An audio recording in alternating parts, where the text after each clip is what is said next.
आवाहन करायला लागलं पोलिसांना की कुठे आहेत ते नेमकं शोधावं, काय सांगायला संदर्भात? आंदोलन करावं लागलं म्हणजे काय? माणुसकीच उरली नाही, असं इतक्या क्रूर पद्धतीने हाणलाय त्याला, मारलाय त्याला की.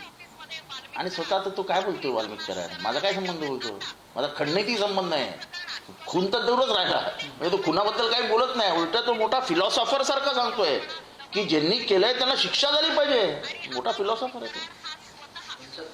म्हणजे ते थोर तत्वज्ञ वगैरे असतात ना, त्याच्यात आता वाल्मिक कराडचं नाव लागलं. पण आज शरण जाणार होते आणि त्याच वेळेस त्यांनी एक व्हिडिओ पाठवलेला आहे की यामध्ये माझा संबंध आहे, जर मला चूक जर सापडली तर मला ही शिक्षा तेच ना की ह्यांची चूक सापडली म्हणजे अधिकाऱ्यांकडून सुरू असल्याचं आपल्याला. मग याला का नाही अरेस्ट केला पोलिसांनी? 307चा आरोपी येतो, बाकी सगळे आरोपी जेलमध्ये जाऊन आले ना, मग याला का नाही अरेस्ट केला?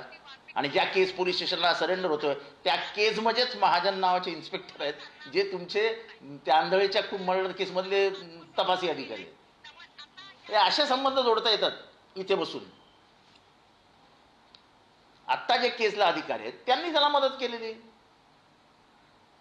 ज्या केसमध्ये बबन गीते नव्हताच त्या केसमध्ये बबन गीतेला आणून ह्याला 307चा आरोपी करून 302चा आरोपी बबन गीतेला करून हा आजही मोकळा फिरतो. कालपर्यंत तो त्या पोलीस स्टेशनला जाऊन बसायचा परळीच्या. 1000 वेळा तर पार्ट्या झाल्या त्यांच्या त्या महाजन बरोबर. 302चा गुन्हा दाखल होईल का? अजिबात होणार नाही. 302चा गुन्हा ह्याच्यावर दाखल होणार नाही.